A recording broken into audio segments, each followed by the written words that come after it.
Assalamualaikum warahmatullahi wabarakatuh. A'udzu billahi minasy syaithanir rajim. Bismillahirrahmanirrahim. Alhamdulillahilladzi hadana li hadza wa ma kunna linahtadiya laula an hadana Allah. Asyhadu an la ilaha illallah wahdahu la syarika lah wa asyhadu anna Muhammadan abduhu wa rasuluh la nabiyya ba'dahu. Pertama-tama patutlah kita mengucapkan rasa syukur kehadirat Allah Subhanahu wa taala yang masih memberikan rahmat dan hidayahnya kepada kita, masih memberikan kesehatan sehingga dengan demikian kita dapat mudah dapat melangkahkan kaki kita datang ke masjid ini untuk sama-sama melaksanakan sholat subuh secara berjamaah yang nantinya kemudian akan diikuti oleh tausiah subuh yang akan disampaikan oleh Ustadz kita yang telah hadir di hadapan kita pada pagi hari ini. Selamat bertambah salam semoga disampaikan kehadiran junjungan Nabi besar Muhammad Rasulullah Sallallahu Alaihi Wasallam. Kita mengharapkan kelak yaumil mahsyar dalam upaya pertanggungjawaban kita kepada Allah Subhanahu Wa Taala. Kita akan mendapatkan syafaat darinya. Bapak-bapak dan ibu-ibu yang sangat kami muliakan, pada hari ini tausiah subuh kita akan disampaikan oleh Bapak Al-Ustaz Dr. Haji Nanang Mubarak MPD yang akan membahas tentang surat Al-Hujurat ayat 7. Marilah sama-sama kita mendengarkan apa yang akan disampaikan oleh beliau. Mudah-mudahan ini bisa menambah ilmu pengetahuan kita dalam upaya menghadapi kehidupan sehari-hari di permukaan bumi ini. Kepada Al-Ustaz, waktu dan tempat kami persilahkan. Billahi taufiq wal hidayah. Wassalamualaikum warahmatullahi wabarakatuh.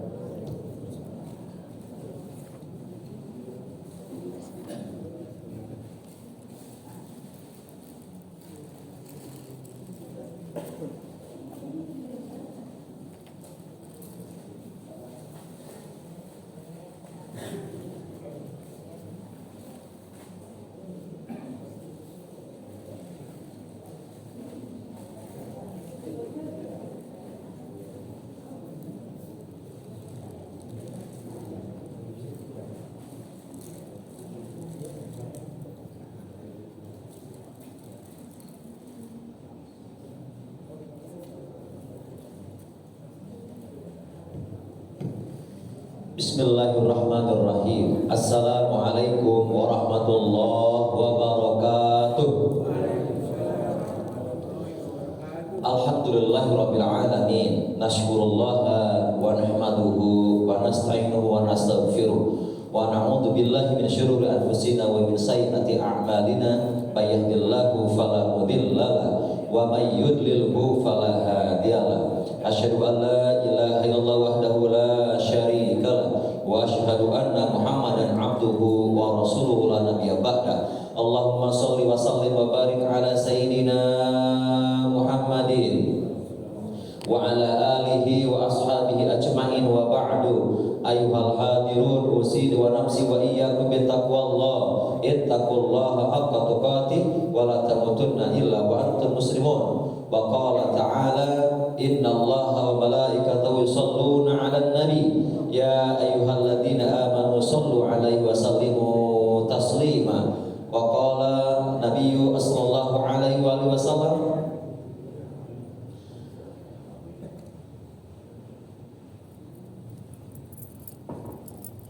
man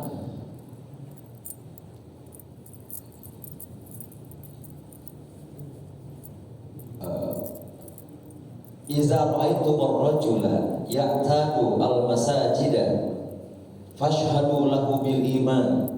Wa qala ta'ala innama ya'muru masajidallah man amana billahi wal yawmil akhir wa aqama as-salata wa ata az-zakata wa lam yakhsha illallah fa asa ulaika yakunu minal muhtadin. Sadaqallahul azim wa sadaqa rasulul karim wa nahnu ala dzalika minasyahidin wasyakirin walhamdulillahi rabbil alamin. Ma'asyiral muslimin wa jumlatul mukminin, para asatidz, para ustadzah, alim ulama, para habaib, tuan guru, para ajengan, ayahanda, ibunda, sahabat, bapak ibu sekalian, saudaraku yang berhormat Subhanahu wa taala. Mudah-mudahan mudah-mudahan Allah curahkan rahmat kepada kita pada kesempatan pagi ini, dan Allah berkahi kita, dan ini merupakan karunia yang Allah berikan kepada hamba pilihannya, dimudahkan untuk bangkit dan bangun dari kematian kecil kita berupa tidur, dan kita diberi karunia untuk dimudahkan datang ke masjid untuk sholat subuh berjamaah, dilanjutkan dengan i'tikaf, lalu kita tutup nanti dengan sholat isyraq, dan mudah-mudahan karenanya Allah Subhanahu wa taala anugerahkan kita mendapat pahala seperti melaksanakan sholat atau seperti melaksanakan ibadah umroh dan haji secara sempurna, atau kama qala Rasulullah Muhammad sallallahu alaihi wa alihi wasallam. Yang kedua, dimotivasi Rasulullah sallallahu alaihi wasallam, idza ra'aitumur rajula, barang siapa di antara kita yang melihat menyaksikan seseorang yang tadu bolak-balik membiasakan diri al-masajida, datang ke masjid baik untuk ibadah, untuk ikut kajian atau pengajian, mendalami ilmu agama, memperkokoh keibadah, menguatkan silaturahim dan menambah ilmu kita, maka kata Nabi fashhadu lahu bil iman, maka bersaksilah engkau kepada Allah dan saksikanlah orang tersebut pasti memiliki iman. Lalu turunlah ayat surat At-Taubah ayat ke-18, innama, dan hanya sesungguhnya orang-orang yang ya'muru masajidallah, yang hanya akan mampu memakmurkan masjid. Memakmurkan, kata para ulama, membangunnya, membersihkannya, merawat dan juga meramaikan dengan banyak kegiatan, maka fashhadu lahu, bersaksilah, atau man amana billah, mereka yang hanya orang-orang beriman kepada Allah, wal yaumil akhir, beriman kepada hari akhir, wa aqamas shalah, yang mampu akan menegakkan salat, wa ataz zakah, dan mengeluarkan zakat, bersedekah, infak, sedekah, wakaf dan yang lainnya, dan walam yakhsha illallah, dia tidak akan takut kecuali hanya kepada Allah Subhanahu wa taala, dan di akhirat nanti ia termasuk orang-orang yang akan mendapatkan terus petunjuk dan berkah dunia dan berkah akhirat. Amin Allahumma amin. Mudah-mudahan dan dua hadis tadi betul-betul ada di dalam jiwa kita, ada dalam diri kita, sehingga kita betul-betul menjadi orang yang beriman. Amin Allahumma amin. Sekali lagi ada kabar gembira juga dari Rasulullah SAW di subuh hari ketika Rasul bertanya kepada Al-Haris ibnu Malik Al-Ansari, Rasul bertanya kepadanya di pagi hari seperti kita sekarang berkumpul. Pertanyaannya singkat, padat dan tajam. Bagi orang yang memahami pertanyaan ini, mudah-mudahan akan mampu menguatkan iman. Apa pertanyaannya? Ya Haris, kaifa asbahta? Wahai Haris, apa kabar imanmu pagi ini? Apa kabar imanmu pagi ini? Kira-kira kalau ditanya kepada kita semuanya, apa kabar semuanya?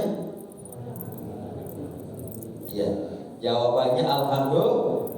Ada yang bertanya, ada yang menjawab pelan, ada yang menjawab dengan jelas, bahkan ada yang mungkin tidak menjawabnya. Sudah asing dan masyhur dengan ilmu padinya. Semakin berisik, semakin merunduk, sehingga ada pertanyaan semakin tidak jelas dijawabnya gitu ya. Semakin berisi semakin merunduk. Atau ada nggak padi yang belum berisi sudah merunduk? Ada nggak? Jika padi merunduk karena berisi, wajar nggak? Wajar. Tapi jika padi belum berisi sudah merunduk, ada nggak kira-kira? Ada. Itu kena hama. Apa kabar semuanya pagi ini? Alhamdulillah. Kemungkinan besar jika Rasul bertanya kepada sahabat yang lain, bukan kepada Al-Haris ibnu Malik Al-Ansari ini, mungkin jawabannya sama seperti kita. Kaifa asbahata? Apa kabar pagimu hari ini? Tetapi Al-Haris ini menjawab dengan jawaban yang berbeda, yang membuat sahabat di pagi hari, di subuh hari setelah sholat subuh semuanya terharu. Bahkan Abu Bakar menangis, Umar matanya terbelalak, giginya gemetar, kedua tangannya mengepal. Kenapa? Iri kepada jawaban Al-Haris. Kenapa? Jawabannya berbeda. Apa jawabannya? Jawabannya adalah, kita baca bersama-sama, asbahtu. Baca bersama-sama, asbahtu mu'minan haqqan. 3 kata, ulangi, asbahtu mukminan haqqan. Jadi kalau saya bertanya pakai bahasa Arab, jawab pakai bahasa Arab lagi tadi ya. Kaifa asbahtum? Asbahtum mukminan haqqan. Apa artinya? Asbahtu, pagi ini aku telah menjadi mukminan, seorang mukmin haqqan. Apa haqqan? Sesungguhnya. Sesungguhnya. Haqqan. Sesungguhnya. Seperti kalimat ya ayyuhalladzina amanu taqullaha haqqa tuqati. Jadi tidak cukup hanya ittaqullaha tapi haqqa tuqati. Tidak hanya cukup menjadi mukminan tapi haqqan. Apa haqqan? Sesungguhnya. Sebenar-benarnya iman. Atau orang seorang dia telah mampu membuktikan keimanannya. Jawaban ini membuat sahabat yang mendengar dialog ini di subuh hari setelah sholat subuh itu semuanya terharu dan tidak terbayang sebuah jawaban yang tidak diprediksi oleh manusia pada biasanya. Karena seolah Rasul bertanya apa kabar pagi ini, tapi menurut Al-Haris itu tidak bertanya tentang fisiknya, tidak bertanya tentang keluarganya, tidak bertanya tentang bisnisnya, tapi bertanya tentang kondisi keimanan di subuh harinya. Makanya harus menjawab asbahtu mukminan haqqan. Karenanya kata Nabi tadi, idza ra'aitumur rajula ya'tadu al-masajida fashhadu lahu bil iman. Sehingga turun surat At-Taubah ayat 18 tadi, innama ya'muru masajidallahi man amana billah wal yawmil akhir, seterusnya. Ayat ini dan kedua hadis ini menunjukkan bahwa kata Nabi kepada Haris kepada yang lainnya melihat situasi kondisi sahabat yang begitu terharu dan kaget, tapi Umar matanya terbelalak, giginya gemeretak, kedua tangannya mengepal. Kenapa Haris menjawab seperti itu? Karenanya kata Nabi bertanya ulang kepada Al-Haris, ya Haris, fa inna likullu qaulin haqiqatan, ma haqiqatu qauluka ya Haris? Wahai Haris, setiap perkataan itu membutuhkan hakikatnya, membutuhkan bukti kebenarannya. Lalu apa bukti kebenaran omonganmu sehingga engkau berjawab seperti itu? Biar sahabat tidak apa? Tidak iri, tidak ragu. Kenapa kau berkata begitu? Apa kata Haris? Jawabannya sangat luar biasa. Ajabtu rabbi minad dunya. Sungguh Allah telah membuat jarak antara diriku dengan dunia. Apa kira-kira? Allah telah membuat jarak antara diriku dengan dunia ini, dengan kemegahan, kemewahan, dan gemerlap dunia ini. Berarti Haris ini bukan sekadar tidak butuh dunia sebenarnya, tapi dunia tidak berpengaruh apa-apa ke dalam hatinya. Dunia tidak berpengaruh apa-apa ke dalam pikirannya. Dunia tidak berpengaruh apa-apa ke dalam perasaannya. Dia memang bekerja, dia memang sungguh-sungguh total bekerja, tapi hasilnya dunianya tidak berpengaruh, mempengaruhi, mewarnai hatinya, perasaan dan pikirannya. Sehingga kata Al-Haris, sungguh Allah telah menjaga jarak diriku dengan dunia, dan Allah telah mudahkan di sepertiga malam untuk bangun. Lalu Allah mudahkan aku untuk mengambil air wudu, membersihkan diriku. Aku ruku sujud menghadap Allah, dan aku mengangkat kedua tanganku. Kalau dulu banyak rumah, banyak masjid, banyak musola yang tidak tanpa atap gitu ya. Hanya apa namanya? Hanya dinding-dinding, mungkin atapnya dengan apa? Pelepah kurma gitu ya, dan daun-daunan seperti Masjid Nabawi awal-awal begitu ya, dinding, kemudian ditambah apa atasnya ya dari dedaunan atau dari batang pohon kurma dan yang lainnya. Begitu pada Haris, aku berdoa kepada Allah, mengangkat kedua tanganku dan pandanganku ke langit, dan saat itulah seolah Allah menampakkan sorga dan penduduk ahli sorga, dan aku menyaksikan ahli surga itu yatazawaruna bainahum, mereka saling berkunjung satu dengan yang lainnya. Dan ketika itulah aku rindu ingin masuk dalam surga. Beberapa saat kemudian Allah menunjukkan kepadaku seolah nampak tentang neraka dan ngerinya, sadisnya, menderitanya penduduk ahli neraka. dan aku takut masuk ke dalam neraka. Lalu setelah itu Allah mudahkan aku datang ke masjid ini dan aku sholat di belakangmu ya Rasulullah, dan engkau memilih antara banyak sahabat. Aku ditanya pagi itu, apa kata Nabi? Engkau telah membuktikannya dan istiqomahlah. Falazam fastaqim. Istiqomahlah, komitmenlah, persisten dan konsisten. Kama qala Rasulullah Muhammad sallallahu alaihi wasallam. Mudah-mudahan cerita di pagi hari ini menguatkan dan mengokohkan iman kita, dan insya Allah kehadiran kita di sini membuktikan iman kita. Jadi iman itu butuh bukti, bukan hanya dikatakan. Salah satu buktinya adalah memakmurkan masjid, datang ke masjid, sholat subuh di masjid, dan mengamalkan hadis Nabi, i'tikaf sampai waktu tuluh, sampai terbitnya matahari. Lalu kita tutup dengan 2 rakaat isyraq, dan insya Allah Allah akan memberikan pahala ibadah umroh, ibadah haji secara sempurna. Amin Allahumma amin. Baik, sebelumnya kita kuatkan dulu dengan doa. Mudah-mudahan Allah lunakkan hati kita, Allah lembutkan hati kita, dan Allah memberikan ilmu bermanfaat buat kita semuanya. Bismillahirrahmanirrahim. Allahumma rabbana zidna imanan wa fahman wa ilman wa yaqinan. Rabbana zidna ilman warzuqna fahman. Allahumma faqihna fid din wa 'allimna ta'wila. Allahumma faqihna fid din wa 'allimna ta'wila.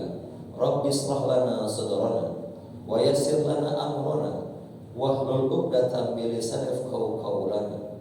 Allahumma la sahla illa ma ja'altahu sahla wa anta taj'alul hazna idza shi'ta sahla. Allahumma alif baina qulubina bi hidayatika ya Allah. Allahumma alif baina qulubina bil Qur'an. Allahumma alif baina qulubina bil ukhuwatil islamiyah. Allahumma alif baina qulubina bi mahabbatika wa mahabbati rasulika Muhammadin sallallahu alaihi wa alihi wasallam. Rabbana atina fid dunya hasanah wa fil akhirati hasanah wa qina adzabannar. Sallallahu alaihi wasallam Muhammadin wa ala alihi washabihi wa baraka sallallahu. Al-Fatihah. A'udzu billahi bismillahirrahmanirrahim. Alhamdulillahi rabbil alamin. Ya kami atas siratal mustaqim, siratal ladzina an'amta 'alaihim ghairil maghdubi 'alaihim. Kalau di sini suka sholawatan di sini. Sholawatan bersama-sama suka enggak? Suka?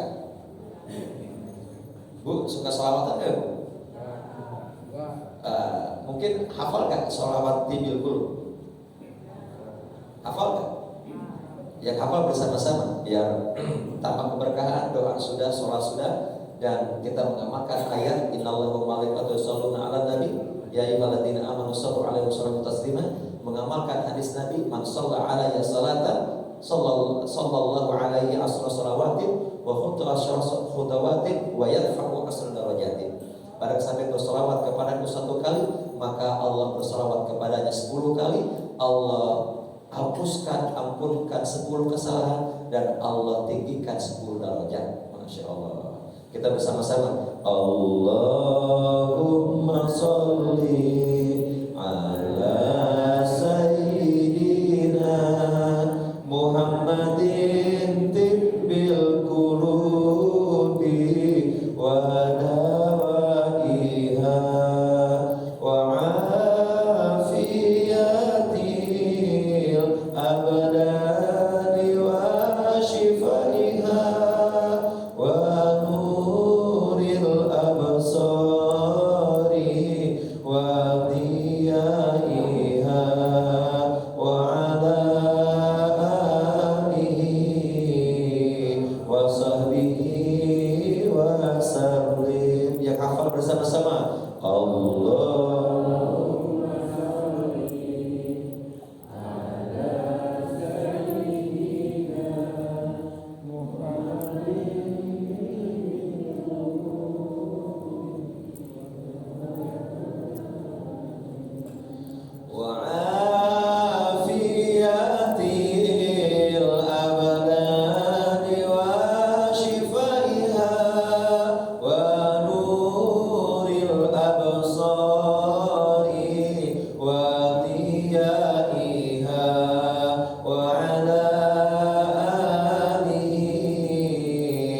sahbihi wa sallim. Sekali lagi, Allah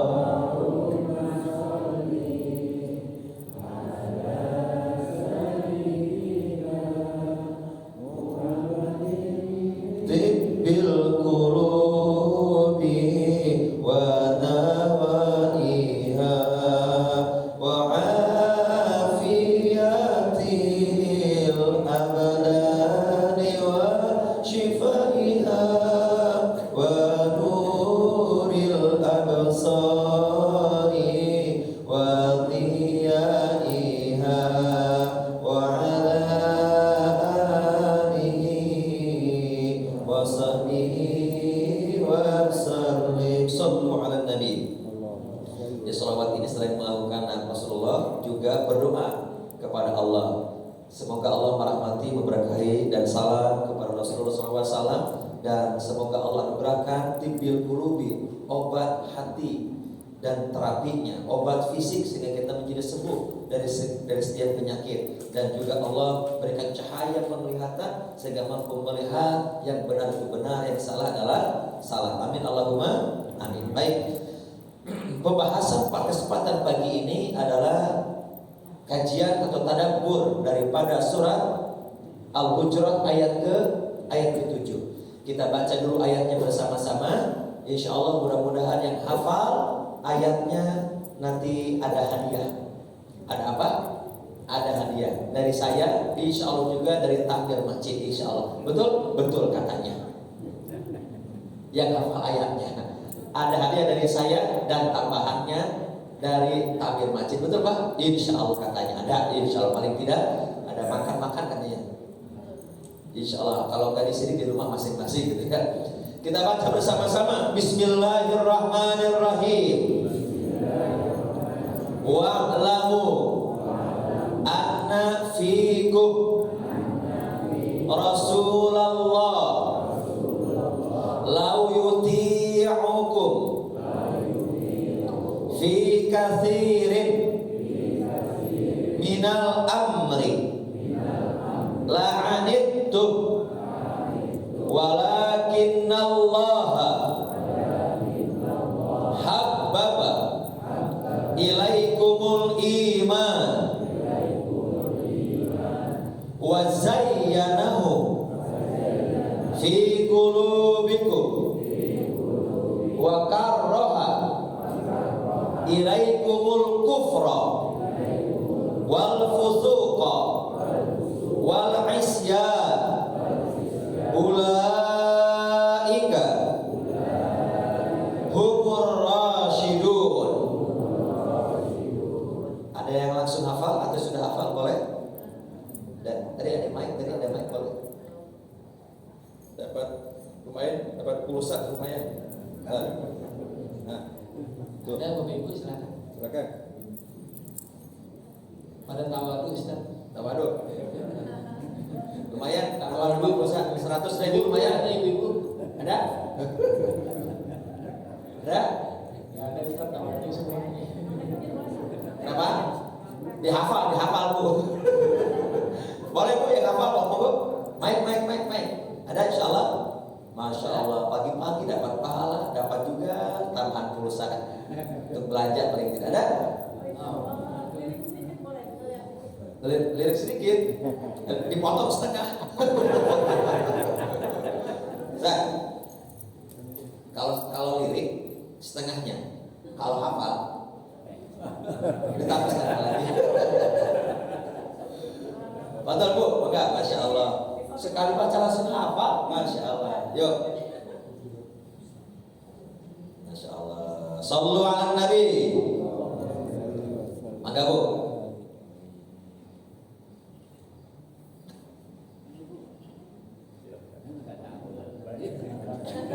Monggo. أعوذ بالله من الشيطان الرجيم بسم الله الرحمن الرحيم واعلموا أن فيكم رسول الله لو يطيعكم في كثير من الأمر لعنتم ولكن الله حبب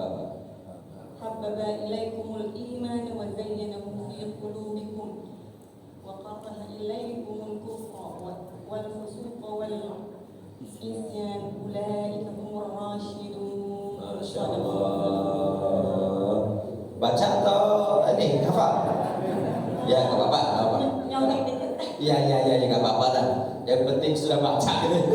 Baik, semoga bermanfaat insyaallah barokah. Amin. Syukran Ustaz. Apa? Semoga Insyaallah. barokah, ya. Amin, amin, amin.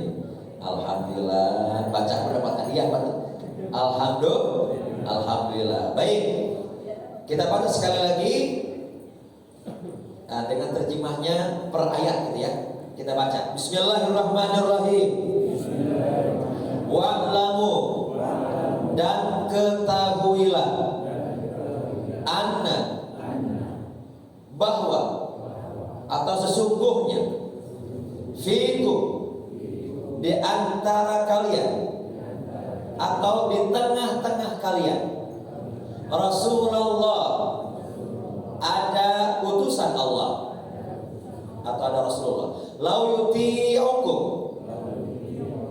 jika dia mengikuti engkau, fi, dalam, kathirin, banyak hal, minal amri, dari urusan-urusan hidup dan urusan-urusan agama, la'anittum, maka kalian sendiri yang akan merasakan berat. Walakinna, dan tetapi, Allah habbaba, memberikan anugerah cinta,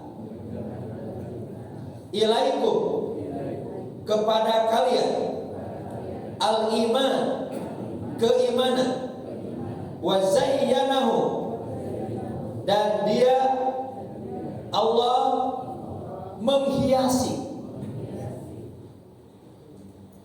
dengan iman itu, fi qulubikum, di dalam hati-hati kalian,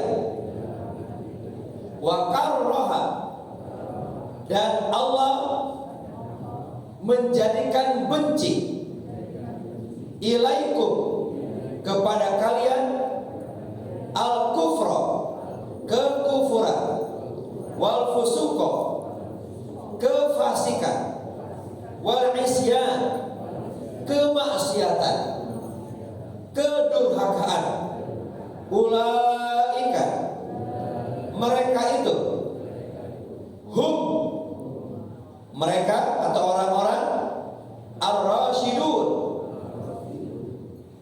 yang mengikuti jalan yang lurus. Baik, ini terjemah secara bahasa. Terjemah secara umumnya adalah, dan ketahuilah oleh kalian semua bahwa di tengah-tengah kalian ada Rasulullah, dan apabila Rasulullah mengikuti, mengiyakan, membolehkan terhadap sesuatu dari permasalahan kita, ketika kita minta izin, minta restu supaya Rasul mengiyakan, membolehkan, merestui, la'anittum, kata Allah, maka kalian sendiri akan merasakan berat, terbebani. Walakin Allah, dan agar kalian tidak merasa terbebani terhadap perintah-perintah yang Allah berikan kepada kita, baik untuk dilakukan maupun ditinggalkan. Habbaba, Allah anugerahkan kecintaan, ilaikumul iman, di dalam diri kalian itu terhadap keimanan, wa zayyanahu, dan Allah hiasi hati kalian dengan keimanan tadi, wa karraha, dan Allah berikan rasa benci, sensitivitas untuk membenci, al-kufra, kepada kekufuran, wal fusuqa, kepada kefasikan, wal isyan, kepada kemaksiatan atau kedurhakaan, ulaika humur rasyidun, dan mereka akan digolongkan termasuk orang-orang yang hidupnya tegak lurus bersama petunjuk Allah Subhanahu wa ta'ala, atau sentiasa dibimbing oleh Allah dengan petunjuk, sehingga kita mampu membedakan mana benar, mana salah, mana hak, mana batil. Mudah-mudahan dari sini nanti kita bisa ambil pelajaran, ambil hikmahnya, lalu inspirasinya, dan ada beberapa catatan yang perlu kita kuatkan berdasarkan hadis Nabi yang mulia Muhammad sallallahu alaihi wa alihi wasallam. Baik. Al-Fakir Kemarin sore baru landing dari NTB, dari Lombok, kemudian dari Malang, mencari-cari, kemudian kita ambil rujukan. Yang pertama adalah tafsir Jalalain. Tafsir apa? Jalalain. Yang kedua tafsir Ibnu Katsir.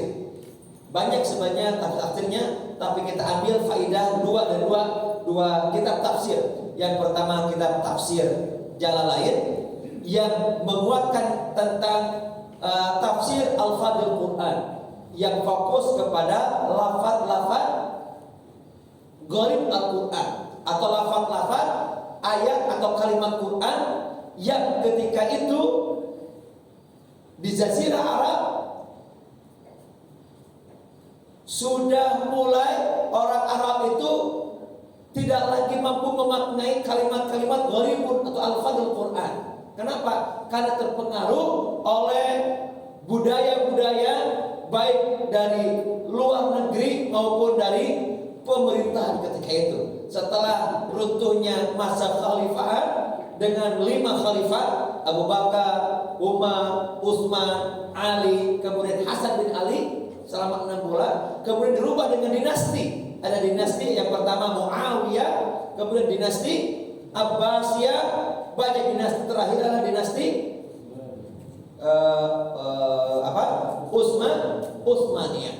Dan ketika itu pergantian dinasti, pergantian kebijakan, pergantian pula tata bahasa.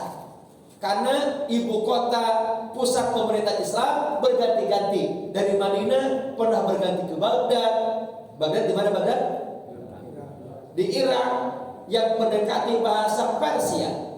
Gitu ya. Kemudian berganti-ganti termasuk terakhir di Turki Utsmani. Maka berganti pula bahasanya, mendekati ada ke Perancis-Perancisan, ada ke Eropa-Eropa, ke Barat-Baratan, sehingga banyak orang Arab pun yang tidak lagi memahami bahasa-bahasa Arab tertentu. Karenanya dua ulama ahli tafsir yang kelak akhirnya dibukukan menjadi kitab tafsir Jalalain. Hanya fokus kepada 2. Yang pertama adalah memaknai tentang kalimat-kalimat yang gharib, yang tidak biasa, maksudnya tidak biasa. Maka itu yang menceritakan. Yang kedua adalah tentang asbabun nuzul. Tentang apa yang kedua? Asbabun nuzul. Baik. Ayat ini sebenarnya ayat ke-7 ini rangkaian dari 3 ayat. Ayat ke-6, ke-7 dan ke-8. Jadi tentang asbabun nuzul, ayat ke-6 nyambung dengan ayat ke-7 ini. Ayat ke-6 tentang Allah memperingatkan kepada kita hati-hati terhadap berita yang datang dari orang-orang yang fasik. Ayatnya apa kira-kira ayat ke-6? Ya ayyuhalladzina amanu in ja'akum fasiqun binaba'in fatabayyanu. Perintah Allah adalah jangan langsung percaya ketika datang kepada kita orang yang tidak dikenal sebelumnya, yang membawa berita, membawa informasi, atau orang yang sudah dikenal oleh kita namun dikenal pula perilaku akhlaknya kurang baik, suka berbohong atau berperilaku yang tidak baik. Maka di kalangan ulama ahli hadis, kalau ada orang fasik menyampaikan hadis, maka hadisnya itu termasuk hadis yang cacat. Hadis yang apa? Yang cacat, ya, atau hadis dhaif. Kecuali jika ada riwayat dari orang lain tentang hadis ini, namanya syawahid, pendukung hadis. Jika ada hadis dhaif, hadis lemah, karena ada rawinya, periwayatnya adalah tadi suka berbohong umpamanya, atau akhlaknya kurang baik. Berbohong di sini bukan hanya kepada manusia, berbohong kepada binatang pun ada fasik. Contoh, ada ayam atau ada kucing, supaya nyamperin seolah kita mau kasih makanan. Apa tuh kalau ada ayam? Kur atau kalau kucing apa kucing? Pus. Seolah kita mau memberi makan, tapi supaya kucing mendekat seperti perilaku seperti memberi makan itu, itu termasuk berbohong juga. Bagi ahli hadis itu dianggapnya dia harus dijarah, harus dikritisi karena dia suka berbohong kepada kucing atau kepada ayam, apalagi kepada manusia seperti itu. Sampai-sampai ahli hadis mengatakan kalau ada periwayat hadis sering kongkok-kongkok, nongkrong-nongkrong, apalagi nongkrongnya makan di warung nongkrong di warung kopi yang lainnya, ini hadisnya perlu dipertanyakan sampai seperti itu. Ini syarat yang diungkapkan oleh Imam Bukhari, Imam Muslim. Ketat banget, ketat banget, gitu ya. Pertanyaannya, apakah tidak boleh bergaul oleh hadis? Ya bergaul juga, tapi kapan bergaul, kapan bicara, kapan dia mampu menempatkan diri, maka disebut dengan sifat al-udul atau ta'dil atau al-adil. Dia mampu menempatkan diri, tahu diri, dan kapan bicara, kapan berdiam, kapan dia harus bergaul, kapan harus keluar rumah, kapan harus keluar masjid, kapan harus duduk di majlis. Seperti itulah kira-kira ketatnya persyaratan hadis sahih yang dikeluarkan oleh Imam Bukhari, Imam Muslim, atau kesepakatan dua imam itu disebut dengan muttafaqun alaih. Ini sangat luar biasa, apalagi kepada sesama manusia. Itu disebut dengan fasik. Apa arti fasik? Fasik, kata para ulama, adalah fasik itu adalah orang yang sudah tahu tapi melanggar. Orang yang sudah tahu tapi melanggar. Sudah tahu bahwa menutup aurat itu perintah Allah, baik kepada laki-laki atau perempuan, tapi dia tidak menutup aurat. Itu disebut dengan fasik. Sudah tahu riba itu haram, tapi dia masih berhubungan dengan riba, maka itu adalah disebut dengan orang fasik. Sudah tahu, sudah mendengar suara azan, panggilan undangan dari Allah Subhanahu wa taala, tapi dia tidak segera menunaikan ibadah sholat. Nah, kategori tersebut kata para ulama disebut dengan fasik. Jadi sudah tahu tapi melanggar. Ini fasik. Nah, asbabun nuzulnya ada beberapa riwayat. Salah satunya adalah tentang orang yang diperintahkan Allah untuk berzakat, infak, sedekah. Dianjurkan untuk infak sedekah, diwajibkan untuk zakat. Lalu ada orang yang mengumpulkan zakat, mengumpulkan sedekah, dikatakan untuk ini, tapi ternyata tidak disampaikan. Nah, maka sampai kepada Rasulullah SAW turunlah ayat ke-6 ini. Kemudian ayat ke-7-nya adalah bahwa wa'lamu anna fikum Rasulullah. Di dalam kitab Jalalain ini dikatakan fala taqulu al-batil fa innallaha bi khabaruhu bil hal. Janganlah kalian sekali-kali mengatakan sesuatu yang batil di hadapan Allah, di hadapan Rasul, karena Allah sangat amat mengetahui terhadap mana yang benar, mana yang salah, dan Rasulullah SAW pun akan tahu mana yang akan dikatakan yang mengandung kemaslahatan, mana yang sudah didiamkan, yang diamnya itu mengandung pula kemaslahatan. Di sini dikatakan bahwa ketahuilah, mengingatkan kepada kita tentang sesuatu yang menjadi menjadi tabiat manusia, sering lupa, maka perlu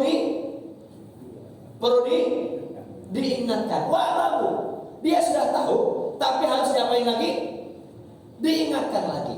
Itu yang pertama. Atau yang kedua, walaupun dari kata ilmu, kita harus sentiasa menuntut ilmu, belajar sehingga kita menjadi tahu. Jadi dari wa'lamu ini mengandung makna yang pertama, mengingatkan bagi yang sudah lupa, atau kita dimotivasi oleh Allah, diperintah oleh Allah untuk sentiasa belajar agar kita menjadi tahu. Ilmu yang paling tinggi yang harus kita ketahui adalah ilmu tentang la ilaha illallah.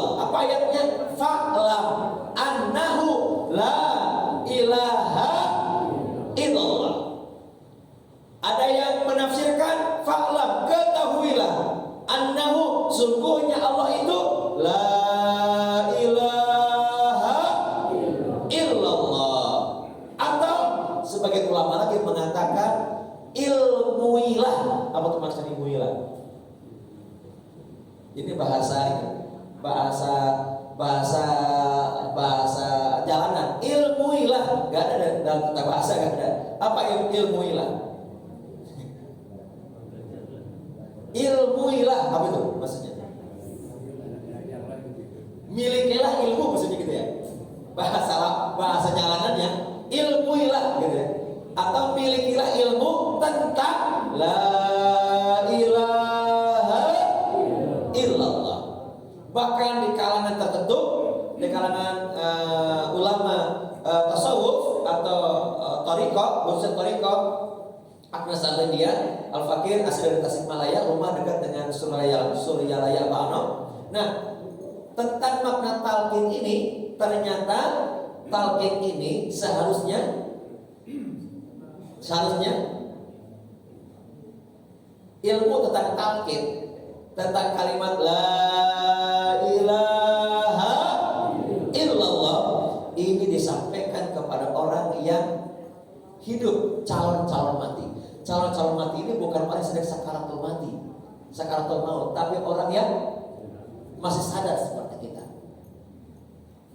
Orang yang hendak sakaratul maut, iya, tapi situasi kondisinya kadang tidak memungkinkan lagi untuk mengucapkan la ilaha illallah. Kenapa? Karena dia sedang berperang dengan rasa sakit. Sebegitu sakitnya sampai ia mati. Saking sakitnya, sampai ya. Berarti sakit banget gak? Sakit banget. Sampai karena sakitnya sangat dahsyat sampai mati. Kata Nabi, ya Allah, setelah tahu ternyata sakaratul maut ini begitu sakit, maka ya Allah, jangan Engkau timpakan rasa sakit ini kepada umatku. Biarkan aku yang merasakan. Timpakan sakit itu kepadamu saja. Masya Allah, amat sangat cintanya Rasul kepada kita. Semoga kita dipertemukan kepada Nabi kita yang mulia Muhammad Sallallahu Alaihi Wasallam. Amin Allahumma amin. Baik. Ilmu tentang la ilaha illallah atau dalam bahasa fikihnya itu talqin. Ilmu tentang talqin ini ternyata harus diberikan kepada orang yang masih hidup seperti kita ini. Agar apa kira-kira? Agar kita sentiasa menuhankan Allah, beribadah hanya kepada Allah, bermohon hanya kepada Allah, meminta hanya kepada Allah. La ilaha, tidak ada ilah yang berhak disembah, diminta, didekati, dicintai illa kecuali Allah. Karenanya kata para ulama, khususnya ulama akidah, ulama tauhid, di dalam kalimat tauhid ini, kalimat tahlil ini ada rukun dan ada syarat, juga ada yang membatalkannya. Ada dua rukun dalam kalimat la ilaha illallah. Dua rukun. Kalau sholat ada rukun nggak? Ada rukun nggak? Kalau rukun tidak dilakukan apa? Sholatnya tidak sah. Puasa ada rukunnya nggak? Kalau salah satu rukun dari puasa tidak dilakukan, sah nggak? Puasa kan ada dua rukunnya. Pertama niat, yang kedua menahan diri, tidak makan, tidak minum dan syahwat dari sejak subuh sampai maghrib. Salah satu rukun tidak dilaksanakan, tidak niat, puasa sah nggak? Nggak sah. Niat sudah, jam 8 makan, sah nggak puasanya? Batal nggak? Batal. Jadi rukun harus ditegakkan. Haji ada rukunnya nggak? Ada. Haji atau rukun haji nggak dilaksanakan, sah nggak hajinya? Nggak sah. Apakah boleh diganti dengan apa? Dengan nggak bisa.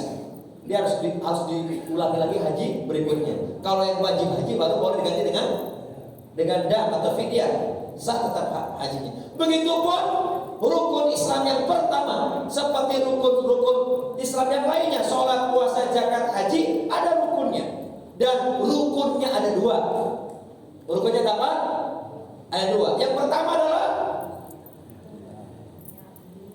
apa? Apa Bu? Oh, yang pertama niat. Yang pertama, rukun yang pertama adalah an-nahyu. Apa yang pertama? Yang kedua al-itsbat. Apa yang kedua?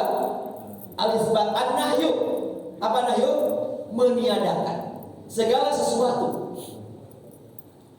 Meniadakan segala sesuatu. Kemudian yang kedua al-itsbat. Apa al-itsbat? Meneguhkan, menetapkan. Yang telah ditiadakan tadi hanya satu, illallah, yaitu Allah. Jadi yang pertama adalah peniadaan, yang kedua adalah penetapan, pengukuhan. Nah itu dua syarat la ilaha illallah. Dua rukun la ilaha illallah. Ada syarat-syaratnya juga. Ada 7 syaratnya. Nanti lain waktu mungkin kalau bukan saya yang membahas, nanti guru-guru yang lain atau para ulama-ulama yang lain nanti tanya saja tentang syarat-syarat la ilaha illallah ada berapa, kemudian apa pembatal-pembatalnya.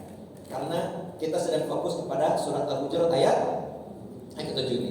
Jadi ingatkanlah, tak kalah lupa atau belajarlah agar kita menjadi itu kata apa?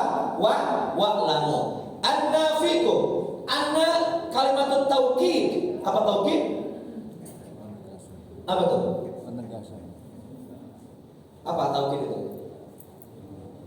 Kalimat yang sudah ada, sudah benar, tapi dikuatkan lagi agar kita apa? Agar kita yakin. Kalau umpamanya besar, biasa nggak? Besar, beda? Berarti besar banget nggak? Ditambah lagi, sungguh-sungguh, benar-benar besar, sangat besar. Itu lebih apa lagi? Lebih apa? Lebih semangat, lebih kuat gak? Contoh, besar, biasa. Kalau orang Jawa mengatakan besar, ditambah lagi tuh, betul? Tambah lagi, sungguh, benar, pasti, sebenar-benarnya, sesungguhnya. Kira-kira lebih apa lagi? Supaya apa kira-kira? Supaya yakin. Apa maknanya? Manusia ini peragu, benar gak? Maka butuh kalimat yang mampu meyakinkan. Jadi setelah mendengar wa'lamu, ketahuilah, ilmuilah, belajarlah, ingatkanlah, anak sesungguhnya, sebenar-benarnya. Masya Allah. Supaya apa kira-kira? Kalau bahasa yang lain, dengan cara apa lagi? Kalau bukan dengan kata ini, kita tidak yakin kepada Allah, tidak menambah kuat imannya kepada Allah, gitu kira-kira ya. Itu menunjukkan apa kira-kira? Menunjukkan bahwa manusia ini pertama butuh motivasi dari Allah atau dari luar. Yang kedua butuh penguatan, butuh pengokohan. Bu, masih ada ibunya kan? Oh masih ada. Khawatir ibu-ibunya ini kayaknya mau belanja atau mau masak atau mau ada agenda gitu ya. Baik, sampai jam berapa kita? Sampai suruh sekarang jam?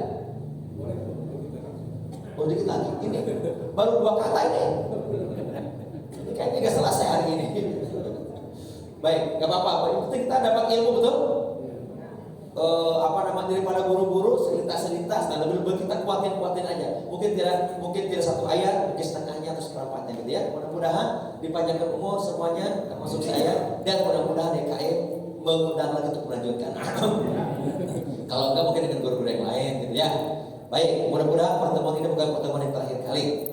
Amin Allahumma amin. Lanjut. Manusia sesungguhnya membutuhkan peneguhan, penguatan secara emosi, secara spiritual, intelektual, dan emosional, secara motivasi. Kenapa? Karena manusia itu mudah meragu. Salah satu dampak peragu itu adalah dari 5 hal, kata Imam Ghazali. Ini kalau mau diingat-ingat, kalau bercatat-catat boleh. Yang membuat manusia itu ragu sehingga dia berat melakukan kebaikan ada 5 hal. Nanti kita diagnosa. MCU, medical check up. Kalau ada di antara kita sering ragu-ragu sehingga berat melakukan kebaikan atau ibadah, mari kita lihat 5 hal ini, kata Imam Ghazali. Yang pertama, dosa dan maksiat yang belum kita taubati sempurna. Apa yang pertama? Dosa dan maksiat ini membuat kita ragu, Pak, dan membuat kita berat untuk melaksanakan ketaatan ibadah kepada Allah, melakukan kebaikan yang ragu dan berat. Apa yang pertama? Dosa dan maksiat. Yang kedua, ada makanan atau minuman yang masuk dalam tubuh kita yang kurang halal. Bahkan dalam hadis Imam Tabrani, bukan hanya dimakan diminum, tapi ada 1 rupiah yang tercampur kepada biaya yang untuk membeli pakaian. 1 rupiah saja tercampur untuk membeli pakaian. 1 rupiah yang kurang halal maksudnya tercampur kepada kepada kumpulan uang, ada 1 rupiah yang dicampur untuk membeli pakaian. Maka la'anat Rasul melaknatnya. Kalau Rasul hadis Imam Tabrani. Bukan hanya dimakan diminum. Yang pertama apa tadi? Dosa dan maksiat.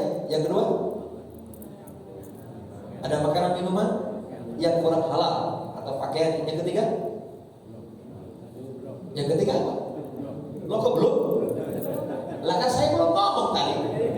Belum ya? Oh belum. Kirain saya belum ya. Yang ketiga adalah penyakit hati. Apa yang ketiga? Penyakit hati. Itu kalau di kitab saya ngajar Ihya Ulumuddin, Pak. Tasawuf itu ada banyak penyakit hati. Yang paling tinggi penyakit hati itu adalah takabur. Apa takabur? Kesombongan. Kesombongan itu hanya milik Allah Al-Mutakabbir, maka tidak boleh dipakai oleh hambanya. Itu hanya boleh dipakai oleh siapa? Oleh Allah saja. Kalau dipakai oleh hambanya, pasti salah hambanya. Nah, ternyata takabur ini di dalam kitab Ihya Ulumuddin ada tingkatan-tingkatan, minimal 10 tingkatan takabur. Salah satunya apa kira-kira? Yang paling kecil. Yang paling kecil salah satu tingkatan takabur adalah pilih-pilih guru, pilih-pilih ustaz. Ini ternyata kata Imam Ghazali itu berarti ada sifat takabur. Ini kalau ustaz si A ini datang dia. Kalau ustaz bukan si A, bukan ustaznya, itu dia pulang. Bukan di sini, bukan. Yang rumahnya di sana. Gak tahu orangnya dari sini kan? Ini kata Imam Ghazali dalam kitab Ihya Ulumuddin, dalam bab adabul mu'allim wa ta'allum, dalam kitab murid guru dan dalam kitab pembelajaran. Salah satunya apa tadi? Memilih-milih ustaz, milih-milih guru. Kalau si fulan hadir, kalau bukan si fulan enggak hadir. Ini ternyata salah satu kriteria terjangkit penyakit sombong. Salah satunya lagi penyakit sombong itu apa?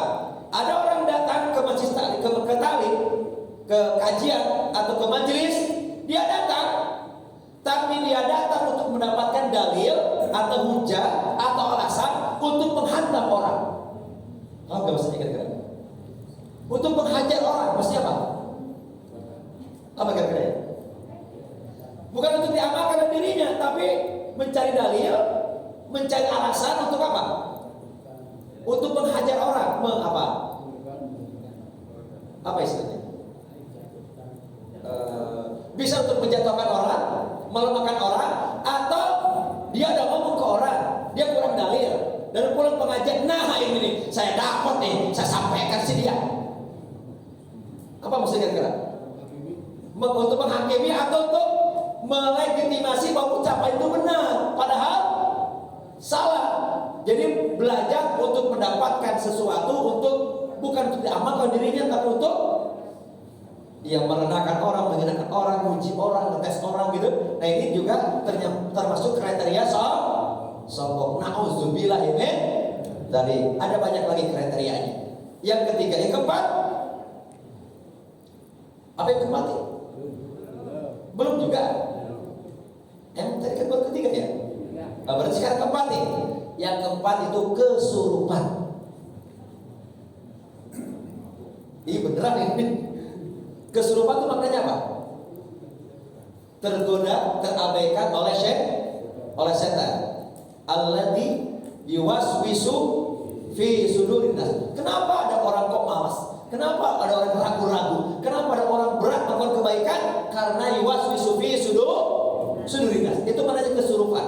Nah, Bapak Ibu mungkin kita pernah mendengar ada orang kesurupan. Pernah sering mendengar? Orang kesurupan itu seperti apa? Seringkali pemahaman kita orang kesurupan itu apa? Dia tidak sadar, lalu ngomong ngeracau, ngomong ngalor gitu. Tapi ternyata kata para ulama, kesurupan itu maknanya bukan hanya seorang seperti itu ya, tapi ada orang yang seperti kita kata sadar, tapi sesungguhnya dia sedang tidak sadar, sedang setengah sadar. Kenapa? Karena digoda oleh setan.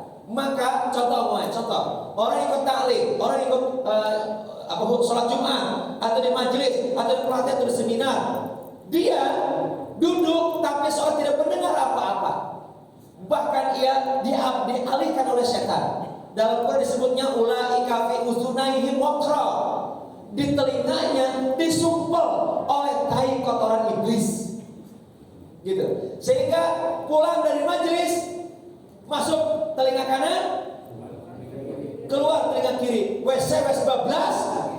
Oh, masih ingat iklan itu? Udah lama banget gitu ya. Tidak ada yang nyangkut di hati. Kenapa? Karena saat duduknya dialihkan oleh setan atau telinganya disumpel oleh tai kotoran iblis. Itu juga sama dengan kesurupan. Mendengar tilawah, mendengar doa-doa, dia tertidur. Nah itu juga kesurupan. Ini bukan masalah capek, bukan masalah ngantuk, bukan. Ini masalahnya Allah atau setan sedang mengalihkan dia sehingga tidak mengetahui dan mengenali atau memahami apa yang disampaikan. Itu nomor berapa? Ulangi lagi, nomor pertama apa? Yang membuat manusia ragu, membuat manusia itu punya kecurigaan terus, iri, dengki, hasad. Kemudian juga dia berat melakukan kebaikan. Yang pertama apa? Dosa maksiat. Yang kedua, ada makanan minum kurang halal masuk dalam tubuh. Ketiga, penyakit hati. Yang keempat, kesurupan. Yang kelima mau gak? Atau nanti pekan depan atau bulan depan? Mau sekarang tuh nanti? Yang mau tahu angkat tangan. Kalau ada satu orang angkat tangan gak aci. Siapa yang mau tahu? Yang nomor 5. Yang mau tahu angkat tangan, katakan saya mau tahu. Mau tahu atau mau tahu banget? Yang nomor 5 itu adalah karena terjangkit penyakit wahan. Apa wahan? Hubbud dunya wa karahiyatul maut. Apa tuh? Terlalu amat sangat mencintai dunia dan takut mati. Kenapa ada orang yang tidak duduk di majelis setelah salat subuh? Silakan diagnosa salah satunya, mungkin ada. Kenapa? Mendengar azan tidak segera ke masjid. Silakan diagnosa. Mungkin salah satunya, atau 2 atau 3 mungkin ada. Kalau tidak nomor 1, nomor 2. Kalau tidak nomor 2, nomor 3. Kalau nomor 3, nomor 4. Kalau nomor 4, nomor 5. Apa nomor 5? Contoh bukti setan ini apa? Merasa ada yang lebih penting di luar sana daripada ikut pengajian. Berarti dia teralihkan perhatiannya. Betul apa betul? Apakah dengan pekerjaannya, dengan apanya? Padahal Rasul menganjurkan setelah sholat subuh sampai isyraq i'tikaf. Pahalanya seperti melaksanakan ibadah umrah dan jadi kesempurnaan. Semoga yang kita di sini termasuk hamba Allah yang beriman kepada Allah, yang mampu membuktikan keimanannya. Amin Allahumma amin. Baik, ini baru 2 kata atau 3 kata. Gak tuntas kayaknya. Tuntasin atau dilanjutkan nanti?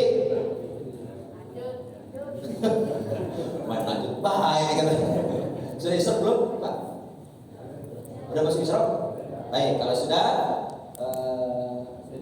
kan ada tulu, ada isyraq, ada terbit matahari, maka kita diharapkan untuk sholat. Maka tambah, kesepakatan ulama itu tambah 10, 15, 20 menit.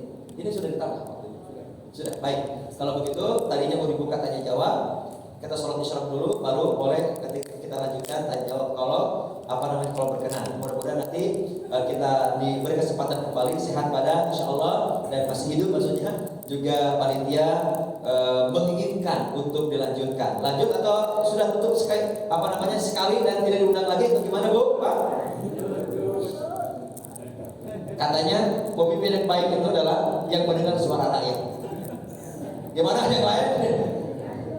Apakah kajian tadabbur ayat ini cukup sekian atau nanti dilanjutkan di bulan-bulan depan?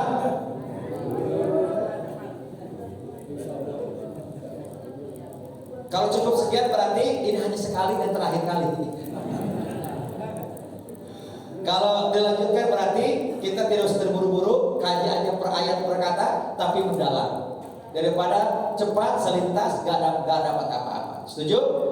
Ini maknanya bahwa kita dituntut belajar Allah Subhanahu wa taala bukan hanya sekedar mendapatkan saja, tapi memahami. Inilah doa dari Nabi untuk sahabat atau untuk ponakan yang bernama Ibnu Abbas. Doanya adalah kita baca bareng-bareng. Allahumma faqihna fiddin wa 'allimna ta'wila.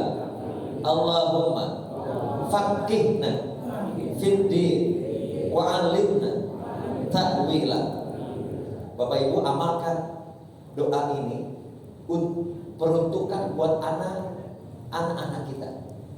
Insya Allah anak-anak kita akan punya kecerdasan khususnya kepada mendalami ilmu agama. Yang kedua, mampu memahami sesuatu yang detail, mendetail dan mendalam, bukan hanya kulitnya.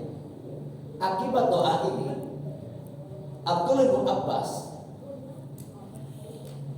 sewaktu kecilnya dijadikan oleh Rasulullah SAW sebagai katib. Apa katib? Penulis wahyu. Usia 15 tahun telah menjadi ketua mufti, ketua mufti, khalifah. Masya Allah. Umurnya berapa? 15. Tapi sudah menjadi ketua mufti khalifah Umar bin Khattab. Kalau Umar bin Khattab berdoa mendapat masalah besar, yang ditanya bukan sahabat-sahabat yang sudah tua, tapi sahabat yang masih muda. Siapa namanya? Abdullah bin Abbas. Karenanya para ulama memberikan banyak gelar.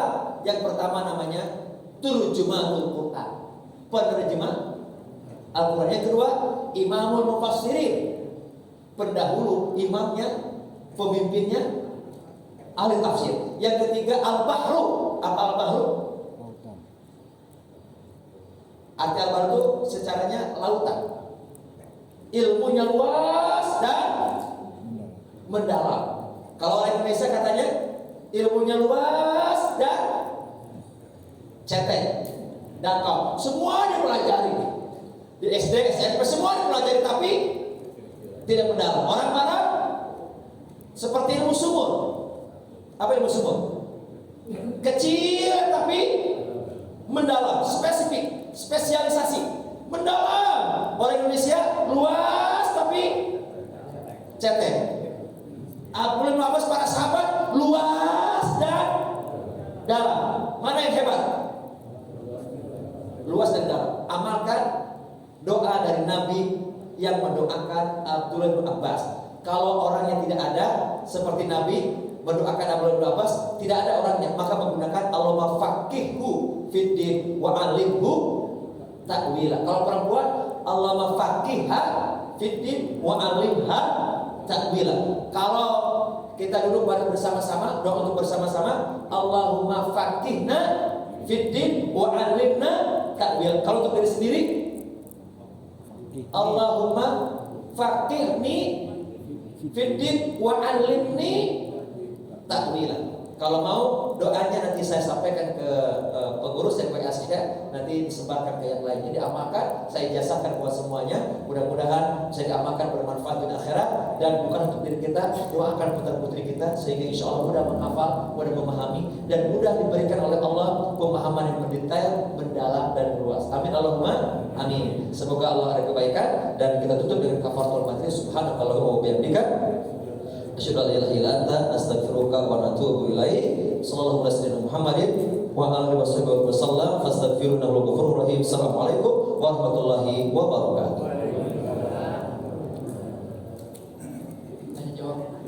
Ada tanya jawab Ustaz. Sebentar. Ada yang ingin bertanya, Bapak Ibu? Ada? Oh, ibu-ibu ada satu, izin Ustaz. Apa tuh?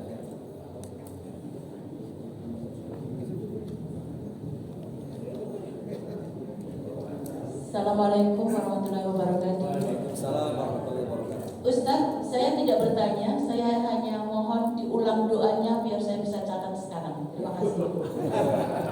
Siap. Jadi nanti belajar satu ayat ini banyak doa nih. Termasuk ayat ini nanti akan dijadikan doa oleh Rasulullah dalam oleh Imam Bukhari masukin dalam Adabul Mufrad. Di ayat ini ada doa juga yang kita doakan. Baik. Mau untuk diri sendiri, mau untuk bersama-sama, mau untuk yang tidak kelihatan atau yang mana? Untuk diri sendiri dulu. Untuk diri sendiri. Untuk diri sendiri. Allahumma faqihni fid din wa 'allimni ta'wila.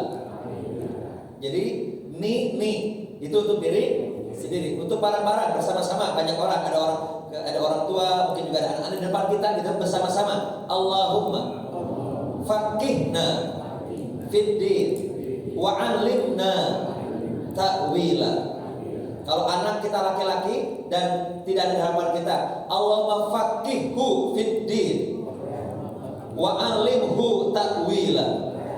Anak perempuan dari depan kita, Allahumma faqihha fid din wa 'allimha ta'wila. Itu kalau anak perempuan dan anak perempuannya tidak ada di hadapan kita. Hafal Bu? Direkam enggak? Oh, dicatat. Kecepatan enggak? Atau saya nanti WA kirimkan ke DKM, nanti di share juga ada grup jamaah ada. Nanti saya share ya Bu ya.